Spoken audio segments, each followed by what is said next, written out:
Welcome to Brand Sapiens. So ഇന്നത്തെ ക്ലാസ്സിൽ linkage and crossing ഓവറിന്റെ കണ്ടിന്യൂഷൻ ആയിട്ട് വരുന്ന രണ്ട് ടൈപ്പ് ജീൻ മാപ്പിംഗ് ഉണ്ട്. ആ ഒരു ജീൻ മാപ്പിംഗിൽ ലിങ്കേജ് മാപ്പിംഗിൽ 2 ആൻഡ് 3 ആ ഒരു ക്രോസ് ആണ് ഡീറ്റെയിൽഡ് ആയിട്ട് ഡിസ്കസ് ചെയ്യുന്നത്. സോ നമുക്ക് ആദ്യം തന്നെ എന്താണ് ലിങ്കേജ് മാപ്പിംഗ് എന്ന് നോക്കാം. അത് ഫിസിക്കൽ മാപ്പിംഗിൽ നിന്ന് എങ്ങനെ വ്യത്യാസപ്പെട്ടിരിക്കുന്നു എന്ന് പഠിക്കണം. ഫിസിക്കൽ മാപ്പിംഗ് എന്ന് പറയുമ്പോൾ കുറച്ചും കൂടി അഡ്വാൻസ്ഡ് ആയിട്ടുള്ള കുറച്ച് ടെക്നോളജീസ് ഒക്കെ യൂസ് ചെയ്തിട്ടുള്ള ടെക്നിക്കാണ്. ലിങ്കേജ് മാപ്പ് കുറച്ചും കൂടി സിമ്പിൾ ആണ്. നമ്മൾ ആക്ച്വലി ഈ ഒരു ലിങ്കേജ് മാപ്പിന്റെ ഇൻട്രൊഡക്ഷൻ ആണ് ലിങ്കേജ് എന്താണ്, ക്രോസിംഗ് ഓവർ എന്താണ്, റീകോമ്പിനേഷൻ ഫ്രീക്വൻസി എന്താണെന്നൊക്കെ പഠിക്കുന്നത്. സോ നമുക്ക് ആദ്യം ഡെഫിനിഷൻ ബേസ് ചെയ്തിട്ട് പഠിക്കാം. ലിങ്കേജ് മാപ്പിംഗിന്റെ മറ്റൊരു പേരാണ് ജനറ്റിക് മാപ്പിംഗ് എന്ന് പറയുന്നത്. സോ ഈ ഒരു ലിങ്കേജ് മാപ്പിംഗിൽ, അതായത് ലിങ്കേജ് എന്ന് പറയുമ്പോൾ ഒരു ക്രോമസോമിൽ സെയിം രണ്ട് ജീൻസ് അടുത്തടുത്ത് കാണുന്നുണ്ടെങ്കിൽ അല്ലെ, ക്ലോസ് ആയിട്ട് കാണുന്നുണ്ടെങ്കിൽ അവയാണ് ലിങ്ക്ഡ് ജീൻസ് അല്ലെ. ആ ഒരു ലിങ്ക്ഡ് ജീൻസിൽ അല്ലെങ്കിൽ ആ ഒരു ക്രോമസോംസിൽ ജീൻസിന്റെ റിലേറ്റീവ് ആയിട്ടുള്ള പൊസിഷൻ മനസ്സിലാക്കാൻ, relative position of a gene on a chromosome, അത് മനസ്സിലാക്കാൻ വേണ്ടിയിട്ടാണ് ഈ ഒരു ലിങ്കേജ് മാപ്പിംഗ് യൂസ് ചെയ്യുന്നത്. സോ ആ ഒരു ജീൻസ്, അതായത് ആ ഒരു പൊസിഷൻ അവ അത്രയും അടുത്തടുത്താണെങ്കിൽ അവ എന്ത് ചെയ്യുന്ന പറയുന്നത്, ദേ ഇൻഹെറിറ്റഡ് ടുഗദർ എന്നാണ് ലിങ്കേജ് എന്നുള്ള ആ ഒരു കോൺസെപ്റ്റിൽ പറയുന്നത്.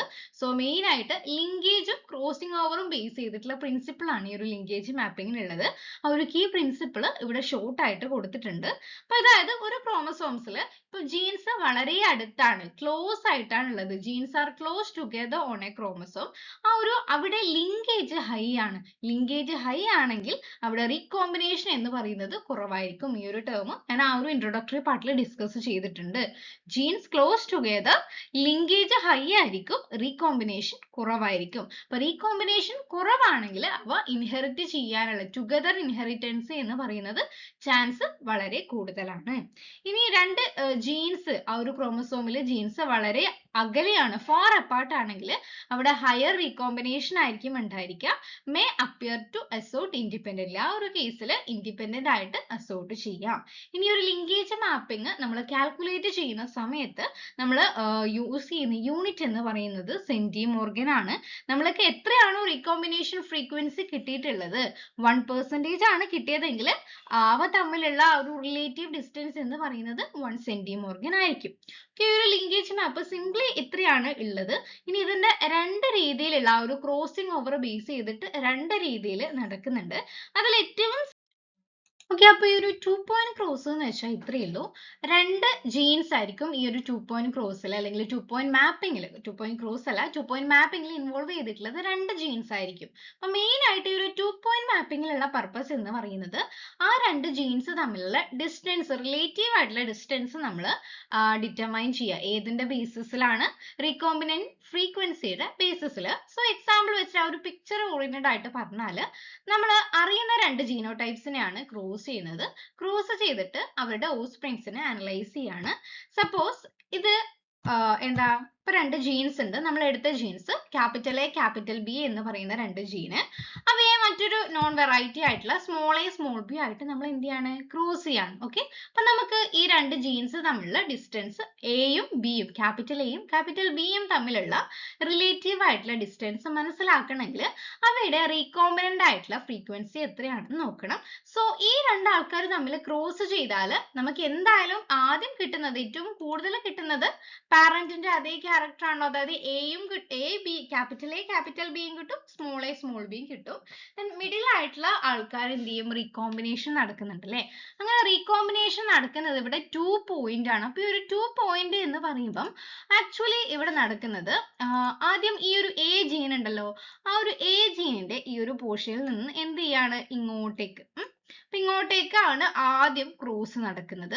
ദെൻ അതേപോലെ തന്നെ ഈ ഒരു റെഡ് ജീനിന്റെ ഈ ഒരു പൊസിഷൻ, ഇതാണ് പോയിന്റ് എങ്കിൽ ഇവിടെ നിന്ന് ഇങ്ങോട്ടേക്കും ആ ഒരു റീജിയനിലാണ് ക്രോസ് നടക്കുന്നത്. അങ്ങനെ ക്രോസ് നടന്നാൽ നമുക്ക് കിട്ടുന്നത് ഇതാണ് അല്ലെ. ഒന്നാമത്തത് കിട്ടുന്ന ഓഫ്സ്പ്രിങ് ഏതാണ്, ക്യാപിറ്റൽ എ സ്മോൾ ബി ആണ് റീകോമ്പിനേഷൻ ഫ്രീക്വൻസി, ആ ഒരു റീകോമ്പിനേഷൻ ടൈപ്പ് കിട്ടുന്നത്. രണ്ടാമത് കിട്ടുന്നതോ സ്മോൾ എ ക്യാപിറ്റൽ ബി ആണ്. അപ്പൊ അങ്ങനെയുള്ള രണ്ട് ടൈപ്പ് റീകോമ്പിനേഷൻ ടൈപ്പ് നമുക്ക് കിട്ടി, പാരന്റലും കിട്ടി. സോ ആ ഒരു റീകോമ്പിനേഷൻ ടൈപ്പ് വെച്ചിട്ട് നമ്മൾ ഈ ഒരു ഇക്വേഷൻ ബേസ് ചെയ്തിട്ടാണ് നമ്മൾ റീകോമ്പിനേഷൻ ഫ്രീക്വൻസി കണ്ടുപിടിക്കുന്നത്. അപ്പൊ നമ്മൾ റീകോമ്പിനേഷൻ ഫ്രീക്വൻസി കഴിഞ്ഞ ക്ലാസ്സിൽ എക്സാമ്പിൾ ബേസ് ചെയ്തിട്ട് ആ ഒരു കാൽക്കുലേഷൻ ചെയ്തിട്ടുണ്ട്. ചെയ്തിട്ടുണ്ട് അല്ലേ? അപ്പോൾ ഈ ഒരു റീകോമ്പിനേഷൻ ഫ്രീക്വൻസി, അതായത് ക്യാപിറ്റൽ എ സ്മോൾ ബി എത്രയാണ്, സ്മോൾ എ ക്യാപിറ്റൽ ബി എത്രയാണ്, ടോട്ടൽ ഓസ്പ്രിങ്സ് എത്ര കിട്ടിയിട്ടുണ്ട്, അതിനെ നമ്മൾ എന്ത് ചെയ്യാം, ഈ ഒരു ഇക്വേഷൻ ബേസ് ചെയ്തിട്ട് റീകോമ്പിനേഷൻ ഫ്രീക്വൻസി കണ്ടുപിടിച്ചു. സോ നമുക്ക് സപ്പോസ് ഒരു 20% ആണ് ഇവിടെ കൊടുത്തിട്ടുണ്ട്. സപ്പോസ് നമുക്ക് 10% ആണ് റീകോമ്പിനേഷൻ കിട്ടിയതെങ്കിൽ അതിന്റെ അർത്ഥം 10 സെന്റിമീറ്റർ അപ്പാർട്ടാണ്, സെന്റിമോർഗൻ അപ്പാർട്ടാണ് ആ രണ്ട് ജീൻസ് സിറ്റുവേറ്റ് ചെയ്തിട്ടുള്ളത്. അതായത് ഒരു പെർസെൻറ്റേജ് 1% റീകോമ്പിനേഷൻ എന്ന് പറയുന്നത് അപ്രോക്സിമേറ്റ്ലി 1 സെന്റിമോർഗൻ ആണ്. സോ നമുക്ക് കിട്ടിയ ആ ഒരു റീകോമ്പിനേഷൻ ഫ്രീക്വൻസി ബേസ് ചെയ്തിട്ട് ഒരു റിലേറ്റീവ് ആയിട്ടുള്ള അപ്രോക്സിമേറ്റ് ആയിട്ടുള്ള 10 സെന്റിമീറ്റർ അത്ര ഡിസ്റ്റൻസ് ആണ് ഉള്ളത് എന്ന് ഈ ഒരു 2 പോയിന്റ് വെച്ചിട്ട് മനസ്സിലാക്കാം. പക്ഷേ ഈ ഒരു 2 പോയിന്റ് കേസ് വെച്ചിട്ട് രണ്ടിൽ കൂടുതൽ ജീൻസ് ഇൻവോൾവ് ചെയ്ത കേസിൽ മനസ്സിലാക്കാം, ആ ഒരു ഡിസ്റ്റൻസ് റിലേറ്റീവ് ഡിസ്റ്റൻസ് മനസ്സിലാക്കിയാലും ജീനിന്റെ ഓർഡർ മനസ്സിലാക്കാൻ പറ്റില്ല. നിങ്ങളുടെ എക്സാമിന് ആ ഒരു ജീനിന്റെ ഓർഡർ ഏതാണ്, മിഡിൽ ജീൻ ഏതാണ് എന്നൊക്കെയാണ് ഡീറ്റെയിൽഡ് ആയിട്ട് കണ്ടുപിടിക്കാൻ വേണ്ടിയിട്ട് പറയാം. അപ്പൊ അതിന് നമ്മൾ യൂസ് ചെയ്യുന്നത് 3 പോയിന്റ് മാപ്പിംഗ് ആണ്. അപ്പം 3 പോയിന്റ് മാപ്പിംഗ് എന്ന് പറയുന്നത് കുറച്ചും കൂടി കോംപ്ലിക്കേറ്റഡ് ആയിട്ടുള്ളതാണ്. അവയിൽ 2 അല്ല 3 ജീൻസ് ഇൻവോൾവ് ചെയ്തിട്ടുണ്ട്. അപ്പൊ ഈ ഒരു 3 പോയിന്റ് മാപ്പിന്റെ കാൽക്കുലേഷൻ ഡീറ്റെയിൽഡ് ആയിട്ട് അടുത്ത വീഡിയോയിലായിട്ട് അപ്ലോഡ് ചെയ്യാം കേട്ടോ. അപ്പൊ ഈ ഒരു ഇവിടെ 3 ജീൻസ് ഇൻക്ലൂഡ് ചെയ്തിട്ടുണ്ട്. അപ്പൊ 3 ജീൻസ് എന്ന് പറയുമ്പോൾ നമുക്ക് എ കൊടുക്കാം, ബി കൊടുക്കാം, സി കൊടുക്കാം. അപ്പൊ ഇങ്ങനെ എ ബി സി കൊടുക്കുമ്പോൾ അവയിൽ കിട്ടുന്ന ആ ഒരു റീകോമ്പിനേഷൻ ടൈപ്പ് എന്ന് പറയുന്നത് 8 ടൈപ്പ് കിട്ടുന്നുണ്ട്. അപ്പൊ ഞാൻ ജസ്റ്റ് ഈ ഒരു ക്ലാസ്സിൽ ഇതൊന്ന് ഡിസ്കസ് ചെയ്തിട്ട് അതിന്റെ ആ ഒരു കാൽക്കുലേഷൻ വരുമ്പോൾ ആ ഒരു പിക്ചോറിയൽ റെപ്രസെന്റേഷൻ വെച്ചിട്ട് എക്സാമ്പിൾ വെച്ച് ഡീറ്റെയിൽഡ് ആയിട്ട് ഡിസ്കസ് ചെയ്യാം. അപ്പൊ ഈ ഒരു 3 പോയിന്റ് ക്രോസ് എന്ന് പറയുമ്പോൾ ഇത്രയേ ഉള്ളൂ 3 ജീൻസ് ഉണ്ടായിരിക്കും. അപ്പൊ capital A, capital B, capital C എന്ന് പറയുന്ന 3 ജീൻസ് പ്രസന്റ് ആയിട്ടുണ്ട്. നമുക്ക് ഈ ഒരു 3 പോയിന്റ് മാപ്പിംഗ് വഴി മനസ്സിലാക്കുന്നത്, ഒന്നാമത്തത് ഈ ജീൻസ് തമ്മിലുള്ള ഡിസ്റ്റൻസ് നമുക്ക് മനസ്സിലാക്കാം. ഓക്കെ, എയും ബിയും സിയും തമ്മിലുള്ള ഡിസ്റ്റൻസ്, എ ബിയിൽ നിന്ന് എത്ര അകലെയാണ്, ബി സിയിൽ നിന്ന് എത്ര അകലെയാണ്, ആ ഒരു ഡിസ്റ്റൻസ് നമുക്ക് മനസ്സിലാക്കാം. അത് കൂടാതെ ജീൻ ഓർഡർ, നമുക്കിപ്പം ഒരു ടേബിൾ തന്നിട്ട് കുറേ ജീനോ ടൈപ്പിന്റെ ഫ്രീക്വൻസി, ആ ഒരു ക്രോസിന്റെ ഫ്രീക്വൻസി തന്നിട്ടുണ്ടോ, പാരന്റൽ ടൈപ്പ് എത്രയുണ്ട്, റീകോമ്പിനന്റ് ടൈപ്പിൽ തന്നെ ഡബിൾ ക്രോസ് ഓവറും സിംഗിൾ ക്രോസ് ഓവറും ഉണ്ട്. ആ രണ്ട് ഡബിൾ ക്രോസ് ഓവറും സിംഗിൾ ക്രോസ് ഓവറും എത്രയുണ്ട് എന്നൊക്കെ നമുക്ക് ഓൾറെഡി ടേബിളിൽ തന്നിട്ടുണ്ടാവും. ആ ഒരു ടേബിൾ ബേസ് ചെയ്തിട്ട് നമുക്ക് ഏതാണ് ആ ഒരു ഓർഡർ, ജീനിന്റെ ഓർഡർ തന്നിട്ടുണ്ടാവില്ല. എ എവിടെയാണ്, ബി എവിടെയാണ്, സി എവിടെയാണ്, ആരാണ് മിഡിൽ ഉള്ളതെന്ന് കണ്ടിട്ടുണ്ടാവില്ല. അത് കണ്ടുപിടിക്കാനും ഈ ഒരു 3 പോയിന്റ് മാപ്പിംഗ് ഹെൽപ്പ് ചെയ്യുന്നുണ്ട്. സോ അതിന്റെ പ്രൊസീജിയർ മാത്രം ജസ്റ്റ് നോക്കാം. അപ്പൊ നമ്മൾ ആദ്യം എടുക്കുന്നത് ഓർഗാനിസത്തിന്റെ ഹെട്രോസൈഗസ് ആയിട്ടുള്ള 3 ജീൻസ്, അപ്പം A, capital A, capital B, capital C, മൂന്നും 3 ജീൻസിന്റെ ഒരു ഹെട്രോസൈഗസ് ആയിട്ടുള്ള ഒരു ഓർഗാനിസം ആണ് capital A, capital B, capital C എന്ന് പറയുന്നത്. അപ്പൊ ഈ ഒരു ഓർഗാനിസത്തെ നമ്മൾ എന്ത് ചെയ്യാണ്, ക്രോസ് ചെയ്യാണ്, നേരെ small A, small B, small C ആയിട്ട് ക്രോസ് ചെയ്യാണ്. അങ്ങനെ ക്രോസ് ചെയ്താൽ നമ്മൾക്ക് കിട്ടുന്ന ഓസ്പ്രിങ്സിന് 8 പോസിബിൾ ഫിനോടൈപ്പിക് കോമ്പിനേഷൻ ഉണ്ടാകും. അത് എക്സാമ്പിൾ വെച്ച് ഡീറ്റെയിൽഡ് ആയിട്ട് ഡിസ്കസ് ചെയ്യാം. 8 പോസിബിൾ ഫിനോടൈപ്പിക് റീകോമ്പിനേഷൻ ഉണ്ടാകുമ്പോൾ ആ റീകോമ്പിനേഷനിൽ 2 എണ്ണം എന്ന് പറയുന്നത് പാരന്റൽ ടൈപ്പ് ആണ്, 2 പാരന്റിന്റെയോ ആണ് 2 ടൈപ്പ് എന്ന് പറയുന്നത്. ബാക്കി ലീസ്റ്റ് ഏറ്റവും കുറവ് കാണുന്നത് ഡബിൾ ക്രോസ് ഓവർ നടക്കുന്ന കേസിലാണ്. ഇപ്പൊ ഡബിൾ ക്രോസ് ഓവർ എന്ന് പറയുമ്പം സപ്പോസ് ജസ്റ്റ് ഇവിടെ ഒന്ന് വരക്കുകയാണെങ്കിൽ ഇതാണ് രണ്ടാമത്തത്. ഞാൻ ജസ്റ്റ് ആ ഒരു റീകോമ്പിനേഷൻ നടക്കുന്ന പോർഷൻ മാത്രമേ വരച്ചിട്ടുള്ളൂ കേട്ടോ. അപ്പൊ ഇതാണ് രണ്ടാമത്തത്. അപ്പം ഡബിൾ റീകോമ്പിനേഷൻ എന്ന് പറയുമ്പം ഇവിടെ നടക്കാൻ ചാൻസ് ഉള്ള റീകോമ്പിനേഷൻ ഒന്ന് capital A, capital B, capital small C. Okay, നമ്മൾ ജസ്റ്റ് ഒന്ന് വരക്കുകയാണെങ്കിൽ വേറൊരു കളർ എടുത്ത് വരക്കാം. ഇവിടെ കോമ്പിനേഷൻ നടക്കുന്നത് ക്യാപിറ്റൽ എ, ക്യാപിറ്റൽ ബി, ഇവിടെ നിന്ന് ഇങ്ങോട്ടേക്ക്. ഇതൊരു ടൈപ്പ് ഡബിൾ ക്രോസ് ഓവർ ആണ്. അങ്ങനെയുള്ള ടൈപ്പ് പല രീതിയിൽ, അങ്ങനെ 8 ടൈപ്പിൽ നടക്കുന്നുണ്ട്. ഇപ്പം പല രീതിയിൽ എഴുതിയാൽ നമ്മളിപ്പം ചെയ്തത് capital A, capital B, small C ആണ്. അല്ലെങ്കിൽ നമുക്ക് എന്ത് ചെയ്യാം, capital A, small B, small C ആകാം. രണ്ടാമത്തെ ക്രോസ് വരുന്നുണ്ട്. വേറൊരു രീതിയിൽ പറഞ്ഞാൽ small A, capital B, capital C ആകാം. അല്ലെങ്കിൽ capital C, small B, small A ആകാം. പല ടൈപ്പിൽ ഇപ്പോഴും വന്നു. ദെൻ മറ്റൊരു കേസിൽ വരേണ്ടത് വേറൊരു മാർക്കർ വെച്ചിട്ട് പറഞ്ഞാൽ small A, capital B, small C.